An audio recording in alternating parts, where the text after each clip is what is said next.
So, welcome everyone to the show. We are so privileged today because we have Bob Schaeffer here, who's the Director of Public Education at Fair Test. Now, Bob has served in this role since, is it 1985? Is that right? That's right. Okay, now you are definitely a busy person because you also have been a writer at the NBC TV affiliate in Boston. I had done that before Fair Test. Yes, but also you have been at many conferences doing a lot of talks. That's how I learned about you because you've also the author of Standardized Tests and Teacher Competence and many other research articles. Like, didn't you on Fair Test just post another report on merit tests and merit scholarships as well? Yes, my colleague Akil Bello was the primary author of that as a Fair Test report, showing that the number of merit scholarships that depend on test scores has declined significantly. But the ones that still exist are barriers to diversity and fair access. I want to bring back how Fair Test started first for our audience who may not be familiar with Fair Test. So, why did in the 80s did Fair Test come involved for the nation regarding college admissions? Well, it was a curious history. In fact, it grew out of a lawsuit about employment testing, in which an insurance company had found that many of their most capable African American insurance agents could not pass the state licensing test in Illinois and sued the Educational Testing Service, the company that then was the primary manufacturer of the SAT, and won. And the executive of that company was so angered by what he saw as unfairness in relying heavily on standardized tests that he provided some seed money to a friend of mine who brought together leaders of national civil rights, education reform, feminist, and student groups to talk about what needed to be done about standardized testing. And they all agreed that there needed to be an organization focused on eliminating standardized test barriers to fair access and promoting better forms of assessment. And that's how Fair Test was initiated. Yeah, and it seems that because of the pandemic, I mean, even before the pandemic, me being in California, the UCs were talking about going where they are now, test free. So I Right. remind families a lot that the UCs in Cal States, one of the largest California public systems, we're seeing that the tests were holding kids back, holding their admissions office, getting some wonderful candidates. And then it opened up the floodgates for so many colleges and universities. So you must remember, so before the pandemic, how many colleges were test free? Because there have been some great schools like Bowdoin College who've been test free or test optional for a long time. Well, actually, Bowdoin was test optional before Fair Test was even created, Yeah. since 1969. So there are over 50 years of test optional admissions. Prior to the pandemic, in the late winter of 2020, there were about 1,100 colleges and universities that did not require all or many applicants to submit test scores. Only one was test free, that was Hampshire College in Massachusetts, but many, including schools with global reputations like the University of Chicago and Brandeis and American University and George Washington, were test optional before the pandemic. The closing down of test sites because of pandemic contagion concerns accelerated the movement.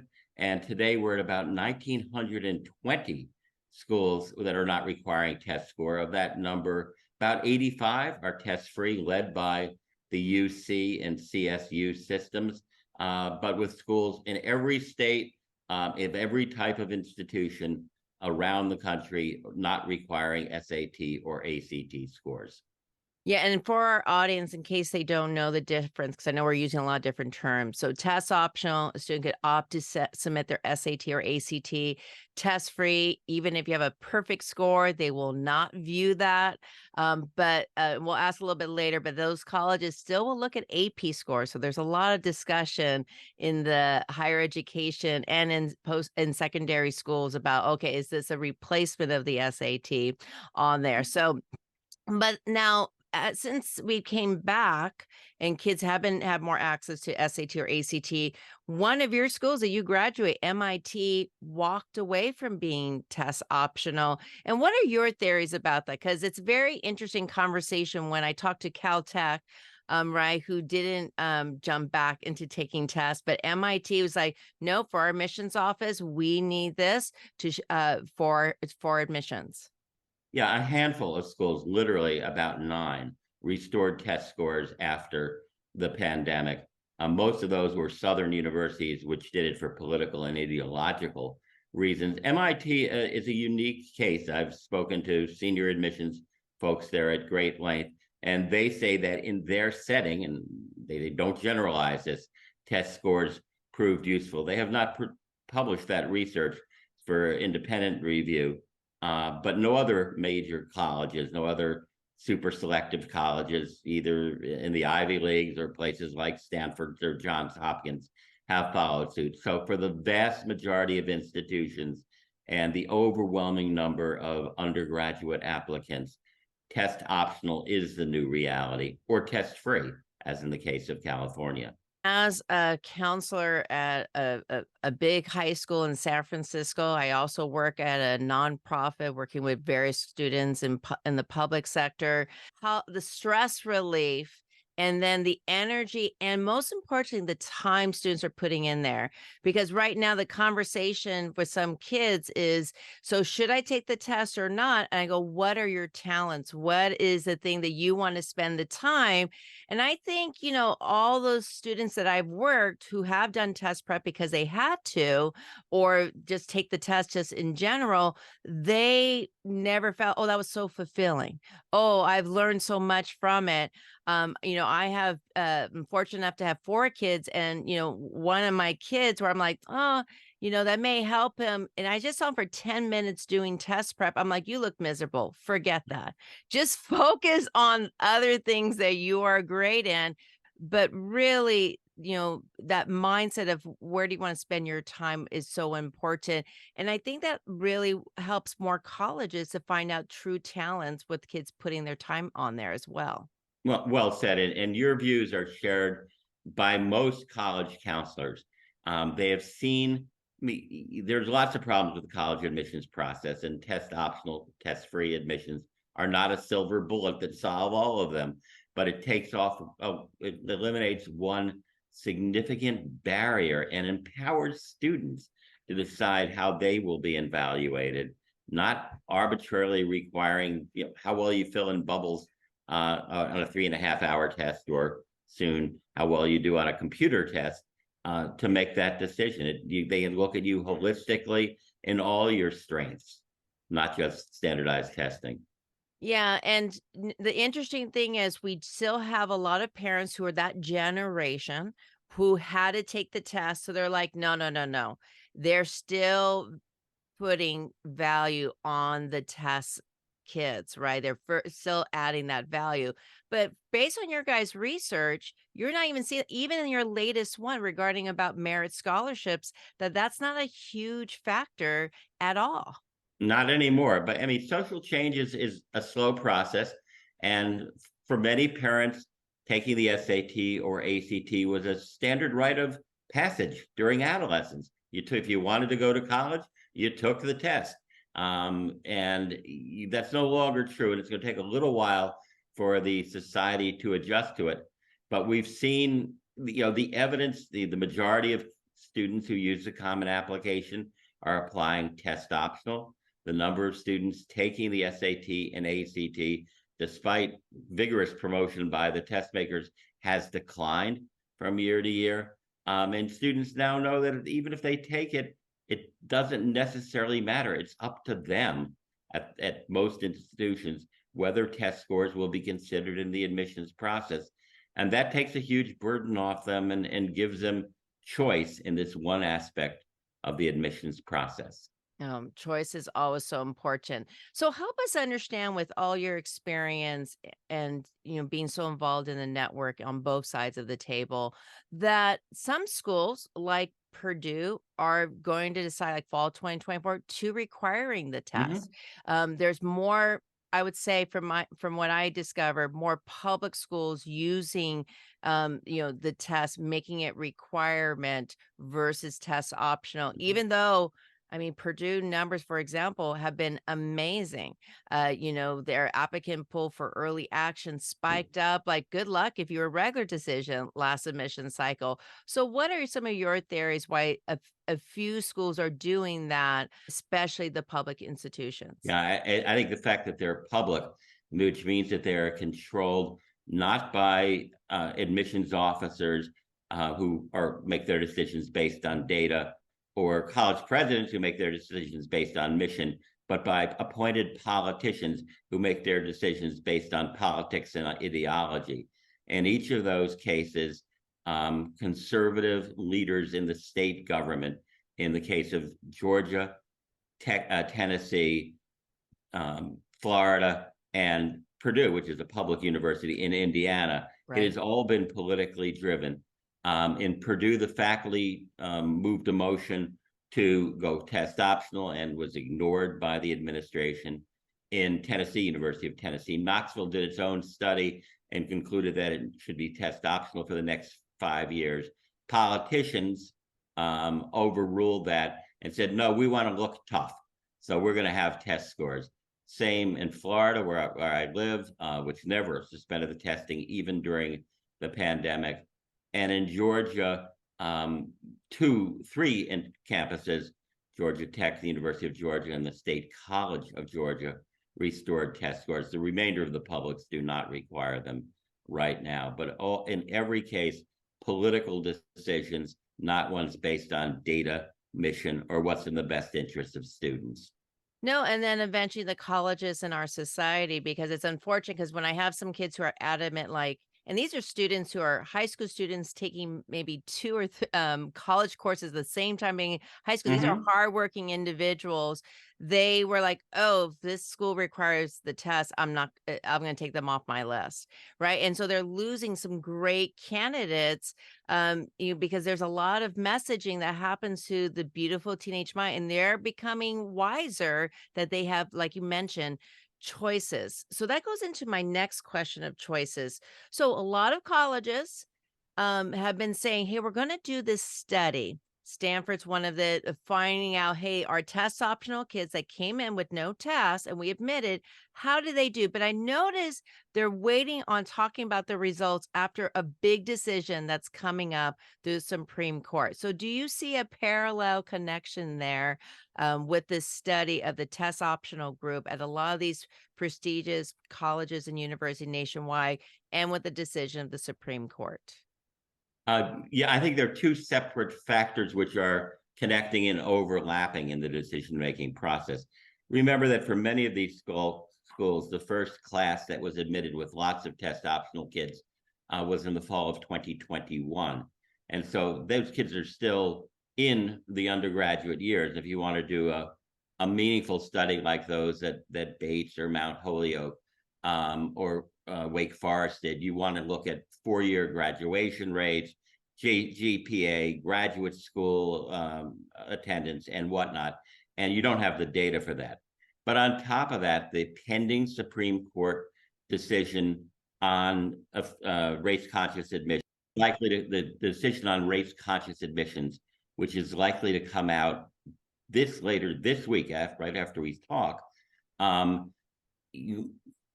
is going to have a significant impact on the admissions process.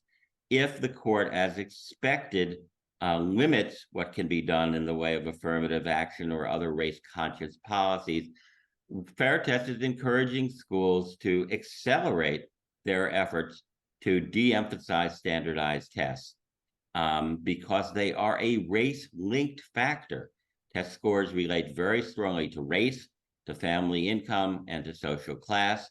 And eliminating those factors will help level back the playing field by remaining test optional, or the case of California, test free. So I was a college counselor when Proposition 209, when the public universities were no longer allowed to use that part of their admissions process. And I still remember being at Thurgood Marshall High School in San Francisco, a public school here in the city. And the students said, quote, and it was so emotionally impactful. That's why I still remember it, because it's in the late 90s, said, "So UC Berkeley doesn't want me now?" And this is a decision of California voters, not the Board of Regents. It wasn't the Hmm. college or university. And, I know many people from the California state and UC who work so hard about bringing a really eclectic group of wonderful, talented students.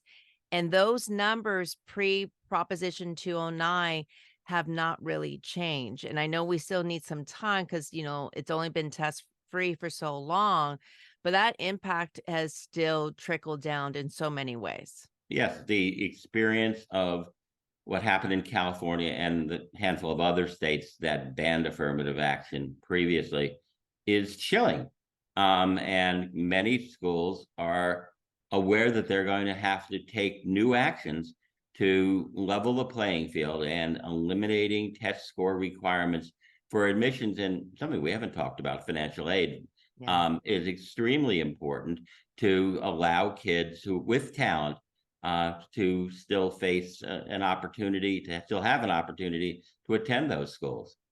Yeah, so like you've mentioned, there has not been that great production. Like everyone's assuming the Supreme Court is going to decide to take away affirmative action. And so I've seen so many articles, colleges like, well, we'll look at what the UC systems have done. I'm like, oh, well, they worked hard, but it wasn't successful numbers that they produced. So where do you think the direction of higher education is going to be, considering with all the studies that have been out there, Mhm. since that 2021 test optional class, what's happening with the Supreme Court? And also the same year, financial aid is even changing the new form. The free application for Absolutely. federal student aid is changing, which not going to even be ready the traditional year of October 1st. So where does your crystal ball say? Well, I mean, presuming the court limits affirmative action, which is a good bet, not a certainty. It's going to be a very disruptive next couple of years with lots of changes. We view, and the data show, that eliminating test score requirements, either test free or ACT, SAT optional, is one tool in the toolbox to preserve diversity. And we expect more schools to look to what has happened in California, where, for example, at UC Berkeley, in the first couple of years of test-free admissions, they have seen their most diverse campuses since Prompt 209. Not perfect, but moving in the right direction. And that has been true of most of the other UC campuses. That schools are going to have to take a number of actions. Eliminating test scores is one, an important one. They have to do much more aggressive recruitment in historically underserved communities. They need to look at other aspects of their admissions process to make sure there are not inadvertent or intentional or historical artifacts that are blocking access for some kids. And it's going to take a lot of effort to maintain the diversity that college campuses have shown in recent years, Yeah, do let you alone foresee? expand it to reflect coming changes in the U.S. population. Yeah, so do you foresee them looking and putting more weight, like if someone classify themselves as first gen, or if they're Pell eligible, which is Yes. considered, low income standards in the federal government? Yes, all those measures, and other measures that show how students have overcome adversity and overperformed what you might expect from that. Those kids have earned the right to move up in the system and to attend competitive colleges. And the data from the history of test optional, test free admission is that they will do just fine on competitive college campuses, that their GPAs, graduation rates, et cetera, are not significantly different from kids admitted with test scores. No, and it's really important, for the high school counselors or all educators to really inform the kids because, I'm a first gen, but I would not think I was first gen since my older sister went to college. And there's so much misinformation that's out there. I remember still some students where I was touring at a high school for one of my other kids, and the kid didn't even turn in their FAFSA form. So there's so much more work and Mhm. priority in education. So I was wondering if you could just share a last few couple of questions to answer some questions that come out from parents, Sure. especially our legacy parents. So a lot of times there's a lot of fear for parents, like, okay, now my kid's not going to have it's going to have a harder chance of getting into colleges because now they're going to look at first gen, they're Pell eligible. What is your response? Because your program and you have done so much research, not only for the individual but also for society and how this is beneficial through this process.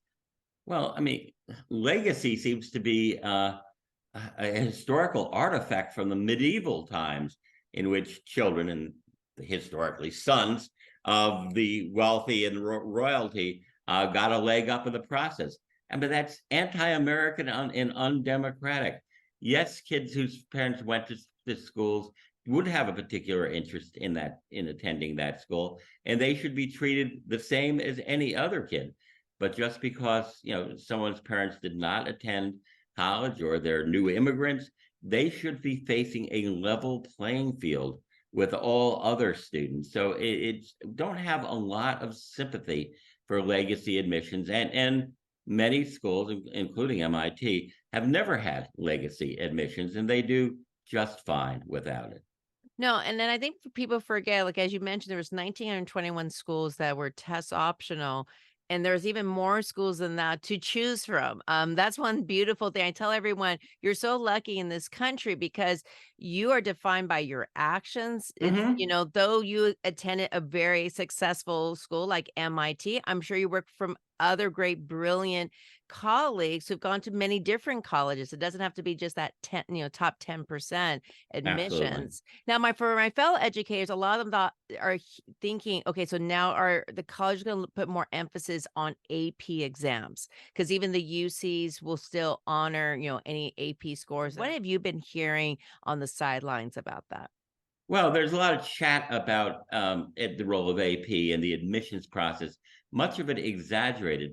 Remember that students who take advanced placement courses in their senior year, those scores aren't even available for the admissions process. They take the test in May of their senior year, and the admissions decisions were made in January, 5 months earlier. So they're not relevant. They are relevant for placement and in some places for credit. We are watching and concerned that there is not a rush into of kids, often affluent from affluent backgrounds, of taking AP as sophomores and juniors to get those into the process. Our friends in the admissions world, um, who we think are an honest group of people, say that AP scores do not matter much, except as a signifier that the student has taken the most challenging courses available in their high school. And that so taking AP is evaluated in the context of what courses a particular school offers. And a number of highly selective private schools, particularly on the East Coast, don't offer, high schools do not offer AP at all. They offer their own version of honors courses. And then there's the opportunity to for dual enrollment and other things, that in which students can show their capacity to do college work. That matters. The scores on AP tests per se matter much less in the admissions process. No, it's amazing. Taking challenging courses is what admissions offices want to say. Yeah, that level of curiosity. I think a lot of everyone wants a simple checkbox. Check, check, check. Just make it black and white. And it's like, well, but black and white doesn't make a beautiful classroom, a wonderful roommate, a great club member, someone you want just to hang out on the lawn or the cafe, etc. A Mm-hmm. great future employee. So a lot of times when I ask my students, how are you demonstrating your level of curiosity? Some of them have been, programmed, "Oh, you have to do this, this, this, and this." They're like, "Huh? What are you talking about? I just have practice, I have my classes, I have my tutor," and I'm like, take a moment, because that's what the colleges are not looking for robots, right? AI has not taken over yet. AI has not taken over yet, despite what people are thinking. Well said. Yeah, and what other words of wisdom do you have for everyone, including the SAT and ACT? Like, there's a lot of different groups involved. SAT, ACT, it's very interesting how they keep changing their websites, drawing kids in, "Hey, sign up for this so you get a scholarship," etc. To our parents and guardians who are very fearful because change is always going to happen, but this is a lot of rapid change. And for a kid who's I'm just trying to do the best for me and my family. What words of wisdom and just in messages you have for those groups? Well, they're, as you said, they're very different constituencies. The College Board, which manufactures the SAT and ACT, are businesses. They're they're designing and selling products. They're marketing firms. Both have had significant financial reverses in recent years because of the pandemic and fewer kids taking the test. There have been substantial layoffs. They're not necessarily a permanent fixtures in the college admissions process. We see them playing a lesser role going forward, and that's why companies like the College Board are moving into other areas. Right now, AP is a much larger business than the SAT is because there's fewer colleges requiring the SAT. They're also pushing both ACT and College Board are developing curriculum as a way to plug the hole in their revenues. I think parents are the most important to understand that the world has changed since we applied for college. The test is not the be all and end all. Colleges want to know more about applicants than how well they did on Saturday morning or a school day taking a test.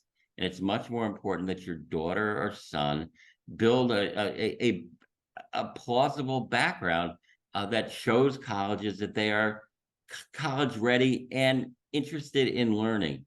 And that means finding something that interests your child and pursuing it deeply, whether it is academic or community service or religious or whatever, and showing the depth of interest and knowledge and performance that colleges want to see. As you said earlier, they don't want robotic test takers. They want well-rounded, interesting people to build first-year classes.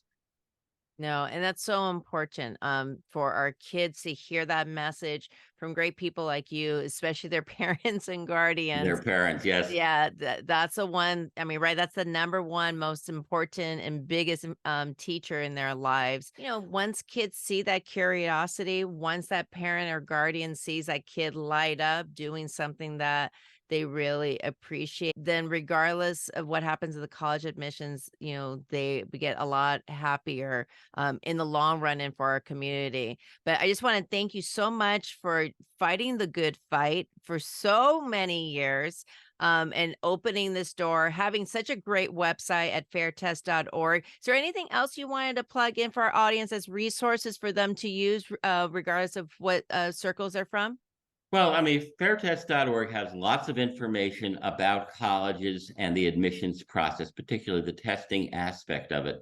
If you really think that tests are important, take a look at that website at fairtest.org and see that 85% of schools no longer require test scores. You can be your child is much more than a score, and college admissions offices in the 21st century know that. They will look at that person as a holistic individual, and fixating on the test scores is a historic artifact.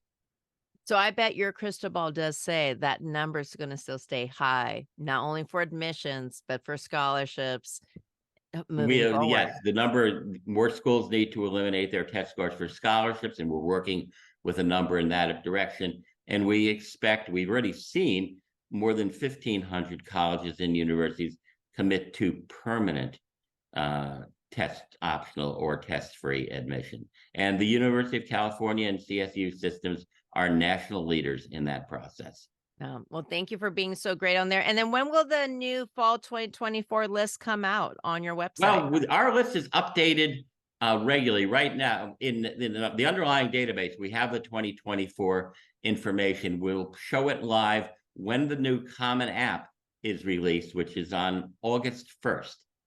We'll switch over to 2024. Many schools are still recruiting. This is another thing parents don't understand, is that there are hundreds of colleges and universities with empty seats for fall 2023. Many schools whose names you'll recognize. So all is not lost if a child has had a number of rejections. There are places that want your student and will provide financial aid in many cases. But on August 1, we'll switch over the site to 2024 test optionals and score free. Right. And then you're also on social media, on Twitter. So I know as decisions are coming out and as change keeps on changing, you'll keep us informed. Bob, thank you. And to your team for doing the good work for so many. Thank you. And thanks to all the counselors who do the good work.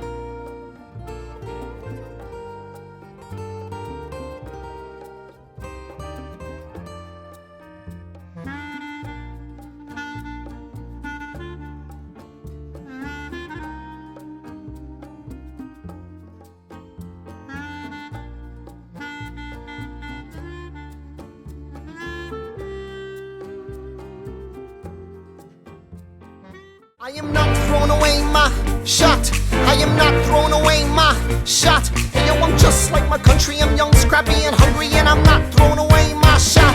I'ma get a scholarship to King's College. I probably shouldn't brag, but dag, I'm amazed and astonished. The problem is I got a lot of brains but no polish. I gotta holler just to be heard with every word. I drop knowledge. I'm a diamond in the rough, a shining piece of coal, trying to reach my goal. My power of speech unimpeachable. Only 19, but my mind is older. These New York City streets get colder. I shoulder every burden, every disadvantage I've learned to manage. I don't have a gun to brandish. I walk these streets famished. The plan is to fan this spark into a flame. But damn, it's getting dark, so let me spell out the name. I am the ALEXANDER.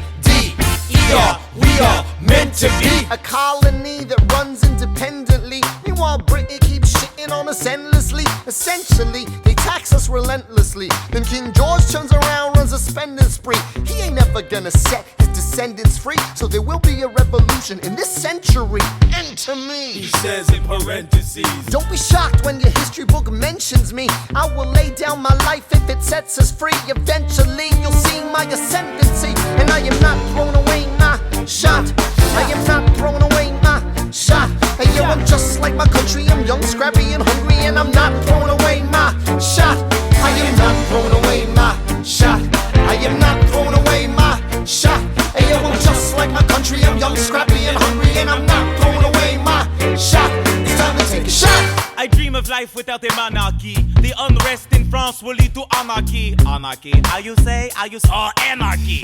When I fight, I make the other side panicky with my shot. Yo, I'm a tailor's apprentice, and I got y'all knuckleheads and local parentes. I'm joining a rebellion, cause I know it's my chance to socially advance. Instead of sewing some pants, I'm gon' take a shot. And but we'll never be truly free until those in bondage have the same rights as you and me. You and I do or die. Wait till I sally in on a stallion with the first black battalion. Have another shot. Geniuses, lower your voices. You keep out of trouble and you double your choices. I'm with you, but the situation is fraught. You've got to be carefully taught. If you talk, you're gonna get shot. Bird, check what we got. Mr. Lafayette, hard rock like Lancelot. I think your pants look hot. Lawrence, I like you a lot. Let's hatch a plot blacker than the kettle calling the pot. What are the odds that God will put us all in one spot? Pumping a squad in conventional wisdom, like it or not. A bunch of revolutionary manumission abolitionists. Give me a position, show me where the ammunition is. Oh, am I talking too loud? Sometimes I get overexcited, shoot off at the mouth. I never had a group of friends before. I promise that I'll make y'all proud. Let's get this guy in front of a crowd. I am not throwing away my shot. I am not throwing away my shot. Hey, yo, I'm just like my country. I'm young, scrappy, and hungry, and I'm not throwing away my shot. I am not throwing away my shot. I am not throwing away my shot. Hey, yo, I'm just like my country. I'm young, scrappy, and hungry, and I'm not throwing away my shot. Everybody sing! Whoa, whoa, whoa, hey, whoa, whoa, whoa. Say, let him hear you. Yeah.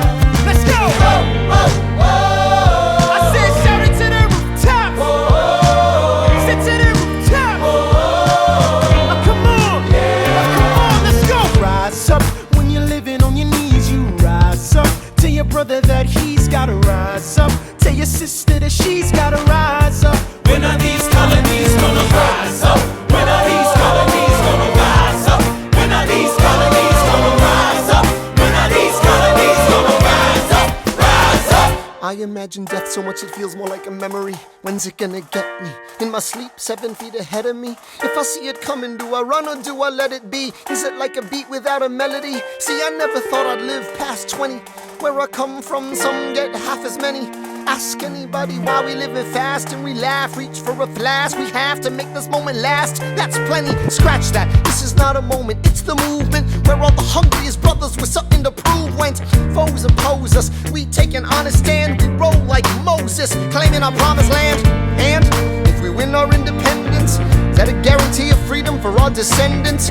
Or will the blood we shed begin an endless cycle of vengeance and death with no defendants? I know the action in the street is exciting, but Jesus, between all the bleeding and fighting I've been reading and writing, we need to handle our financial situation. Are we a nation of states? What's the state of our nation? I'm past patiently waiting, I'm passionately smashing every expectation, every action's an act of creation. I'm laughing in the face of casualties of sorrow. For the first time I'm thinking past tomorrow. And I am not throwing away my shot.